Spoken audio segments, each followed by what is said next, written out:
에너지 양자화에 대해서 공부해 보겠습니다. 복습이죠? 예. 자, 일단 여러분들이 여기에서, 이건 좀 화학이랑 많이 겹치는 내용이라, 뭐, 어렵진 않을 거예요. 자꾸 맨날 어렵지 않다고 제가 항상 얘기하는데, 근데 이제 와서, 어렵다고 하시면 안 되죠. 자, 에너지 양자화의 가장 중요한 특징은 뭐냐면요. 에너지 준위를 여러분들이 아셔야죠. 자, 전자는, 그래서, 물론 화학도 아마 그럴 거예요. 가장 간단한 수소 원자부터 이제 시작을 합니다. 수소 원자부터 시작을 해요. 다시 말하면 수소 원자가 제일 단순하고 다른 원자나 다른 원소로 갈수록 더 복잡해집니다. 그리고 분자로 가면 더 복잡해지고요. 결국 고체로 가면 어떻다 그랬어요? 고체로 가면 띠 형태로 나타난다는 특징이 나오죠. 예, 그래서 이게 전부다라고 생각하시면 안 돼요. 가장 기초적인 것들을 배우는 것이고, 이것을 기본으로 해서 좀 더 복잡한 형태로 이렇게 확장을 해나가는 게 바로 이제 과학이다. 과학적인 사고방법이다. 이렇게 보시면 됩니다. 그리고 수소 원자의 어떤 에너지 준위, 에너지 높이죠. 이거를 에너지 준위라고. 되게 어려운 말이에요. 근데 이거 별게 아니고요. 이렇게 보시면 뭐처럼 생겼어요. 에너지 사다리라고 볼 수도 있고, 그리고 뭐예요, 이거? 에너지의 높이라고 볼 수 있죠, 뭐, 예. 그래서 제일 바닥이에요. 바닥을 우리가 주양사수 1이라고, 이제 화학에서는요. 그 다음에 여기는 2번 궤도, 여기는 3번 궤도, 여기는 4번 궤도, 이런 식으로 가서 쭉 가서 언제까지 사실은 가냐면 이론적으로는 무한대까지 간다고 봐요. 그쵸? 그리고 되게 특징이 있어요. 특징을 꼭 익혀주셔야 돼요. 사다리 간격이 일정하지 않아요. 이 진짜 중요한 특징이에요. 그래서 1번하고 2번 궤도 사이가 가장 커요. 가장 크고 점점 좁아져요. 이 좁아지는 간격은 어떻게 되느냐? 화학 시간에 배웠겠지만 n제곱분의 1만큼으로 요 에너지 주위 이 사이가 줄어듭니다. 그럼 뭐 이거는 지금 별 필요가 없기 때문에 넘어갈게요. 아무튼 그래서 전자가 원래는 가장 밑에 있을 때, 뭐 수소는 어차피 전자 하나니까 가장 밑에 있을 때가 맨 밑에 있는 요사들이 있는 상태겠죠. 근데 여기에 대해서 열 에너지를 받거나 또는 광자, 빛을 흡수하거나 그렇게 되면 위로 어떻게 해요? 예, 뛰어 올라갑니다. 예. 무슨 말인지 아시겠죠? 그러니까 이때 재미있는 특징은 이거를 이제 보호가 이제 얘기한 건데, 이때 어때요? 광자 한 개만큼의 에너지를 흡수한다는 거예요. 광자 한 개를 흡수하면, 이렇게 전자가 여기서 흡수하는 거죠. 흡수하면 얘가 어때요? 그 흡수한 에너지만큼, 광자의 그 에너지만큼 위로 이렇게 뛰어오른다. 그리고 바로 사실은 올라가자마자 별다른 일이 없는 한 바로 이제 방출을 하게 됩니다. 보통 여기에 있어도 계속 가만히 머물러 있으면 어때요? 에너지를 방출하지 않겠죠. 내려가는 거는 뭐다? 올라가는 거는 뭐냐면은 에너지를 흡수할 때, 내려갈 때는 어떻게? 에너지를 방출하는 거다. 근데 이 방출하는 특징이 뭐 다양할 수도 있는데, 근데 어떻게 방출하고 어떻게 흡수하냐?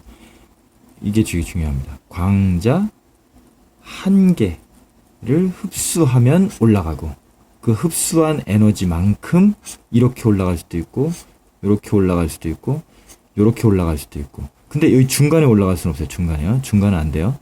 그래서 어떤 특정한 에너지만을 받았을 때 그 에너지만큼 위로 올라간다. 이걸 이제 양자화되어 있다라고 얘기하는 거예요. 그리고 이 위에 있을 때 다시 항상 자연이라고 하는 거는 흥분하거나 뭔가 이렇게 흥분 상태를 여기 상태라고 또 이렇게 어려운 말로 하는데, 그럴 때는 항상 안정된 쪽으로 이제 가게 되어 있습니다. 그래서 좀 더 안정된 상태로 내려갈 때 다시 내려가는데요. 이때 방출을 하되 이때도 광자 한 개를 방출한다. 이거 꼭 기억하셔야 됩니다. 그러니까 쉽게 말해 싸는데 에너지 덩어리로 하나 이렇게 퍽 하고 쏜다는 얘기죠. 그 에너지 덩어리 양은 어떻게 결정하느냐? HF라는 형태로 결정한다는 겁니다. 여기서 F는 바로 이 광자, 빛의 진동수가 되겠죠. 광자의 진동수, 빛의 진동수가 되는 겁니다. 그렇다면 여기 보시죠. 좀 그림을 지저분하게 했는데요. 이렇게 있을 때, 그러니까 1번 궤도, 2번 궤도, 3번 궤도, 4번 궤도 이렇게 올라가는데, 예를 들어서 방출을 할 때 어때요? 위로 이렇게 흡수할 때는 뭐라고요? 올라갈 때는 흡수, 에너지를 흡수하는 것이고, 그 다음에 여기서 어때요? 밑으로 내려오는 거는 뭐 한다? 방출한다. 근데 여기에서 여기 에너지만큼의 에너지를 가진 광자 한 개를 방출한다. 꼭 기억하셔야 돼요. 그럼 여기에서 있다가 이렇게 떨어지는 놈하고 한번 케이스를 비교해보면 어떤 게 더 이때도 방출을 하는데 이때도 광자 한 개를 방출하겠죠. 근데 요때 방출하는 광자하고 요때 방출하는 광자 에너지를 비교해보면 어떤 게 더 크겠어요? 예, 그렇죠. 요 화살표 길이만큼이 뭐에 해당하냐면 방출하는 에너지의 크기를 나타내는 거죠. 이게 되게 중요합니다. 화살표 길이가 길수록 방출하는 광자 한 개의 에너지는 어떻다? 더 크다. 이걸 조금만 더 연결해보죠. 에너지가 크다. 방출하는 광자가 가진 에너지의 크기가 크다. 그렇다면 요거를 비교해보면 요거 HF를 비교해보면 에너지가 크다는 얘기는 방출하는 광자의 진동수가 어떻다? 큰 광자를 방출한다는 얘기죠. 또 하나. 진동수가 관련된 게 파장이죠. 진동수가 큰 것은 파장이 어떻다? 짧다. 즉 다시 말하면 파장이 짧은 광자를 방출한다. 세 개가 다 똑같은 말입니다. 이거 되게 중요합니다. 아시죠? 한번 비교해볼까요? E1, E2 비교해보면 어떻다? 진동수로 보면은 이때 방출하는 광자 한 개가 가지는 진동수, 이 진동수 비교하면 어떤 게 더 크다? 여기 더 크다. 화살표 길이 더 길기 때문에 에너지도 크고 진동수도 크다. 파장을 비교해보자. 파장은 어떻다? 파장은 거꾸로. 파장은 짧다. 알았죠? 이거 꼭 기억하셔야 돼요. 아시죠? 그리고 또 한 가지 여러분들이 꼭 좀 이거는 명심하면 좋겠는 게 그 수소의 삼수 스펙트럼은 특별히 이름이 붙여져 있어요. 그래서 그걸 좀 기억해 두셔야 될 것 같아요. 이렇게 돼 있죠. 이렇게 돼 있어요. 이렇게 점점 작아지죠. n이 1에서 이거 한번 꼭 그려보시는 게 좋아요. 이렇게 자꾸 보지만 마시고요. 제가 이렇게 필기하는 것처럼 여러분들 좀 필기를 해놓고는 좀 정리해 두시는 게 좋아요. 저는 좀 지저분하게 그래서 좀 죄송하지만 아무튼 여기에서 어떤 곳에서 떨어지든 간에 2에서 1로 떨어지거나 3에서 1로 떨어지거나 4에서 1로 떨어지거나 아무튼 어디로 떨어지는? 1로 떨어지는 요때 방출하는 광자의 그 모든 묶음들을 뭐라 하냐면요, 이거를 라이먼 계열이라고 얘기합니다. 라이먼 계열은 어디래요? 어떤 궤도인지 모르지만 그 K 궤도에서 어디래요? 1로 떨어질 때입니다. 이 계열은 1로 떨어지는 이 계열은 굉장히 에너지가 큰 빛이 나와요. 주로 해서 무슨 빛이 나오냐면 이때는 자외선 계열의 광자를 방출합니다. 그 다음에 또 있습니다.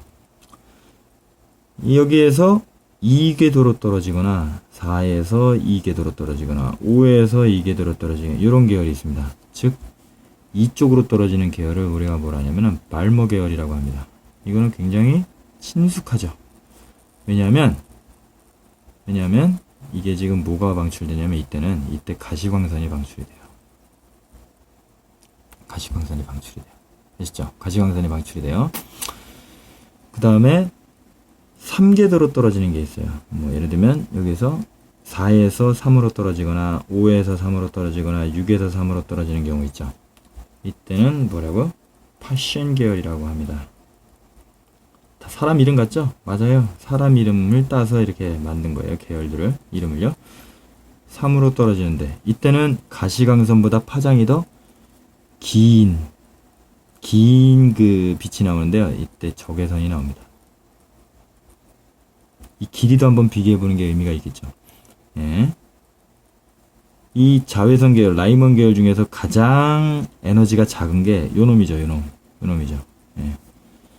요놈이랑 발머 계열 비교해도요. 이게 제일 커요. 사실은요. 얘네들이 아무리 길고 해봤자 제일 긴 게 무한대에서 이렇게 이쪽으로 떨어지는 건데 요 길이가요. 요거만 못해요. 예. 그리고 발머 계열이 중요하다 그랬죠. 이거 왜냐면 우리가 선 스펙트럼으로 관찰할 수 있기 때문에 그럽니다. 수소 선 스펙트럼을요. 가만히 이렇게 살펴보면은 선 스펙트럼이 이렇게 나와요. 즉 가시광선에 대한 스펙트럼이 되겠죠. 이거 좀 알아두시는 게 좋을 것 같아요. 이렇게 나와요. 이렇게. 이런 식으로 이렇게 나와요. 보통은. 그러면 여기가 지금 어디겠어요? 사실 파장에 따라서 지금 달라지는 건데. 예? 이게 파장이 가장 긴 형태가 됩니다. 이게 언제 떨어지는 거냐면 3에서 어디요? 2로 떨어질 때입니다. 2로 떨어질 때. 예. 요거는 뭘까요? n이 4에서 2로 떨어질 때고요. 요거는요. 어떻겠어요? n이 5에서 2로 떨어질 때겠죠. 여기는 촘촘 해요. 여기는요. 가장 듬성듬성하죠. 이게 바로 요거. 가장 화살표 길이가 어떻게 된 거예요? 가장 짧은 놈. 예. 가장 에너지가 발머 계열 중에서 가장 에너지가 작은 빛 또는 파장이 긴 빛. 예. 기억하셔야죠. 예. 긴 빛입니다. 이게 대략 한 656나노미터 정도가 돼요. 상식적으로 이렇게 좀 알아두시는 것도 괜찮을 것 같습니다.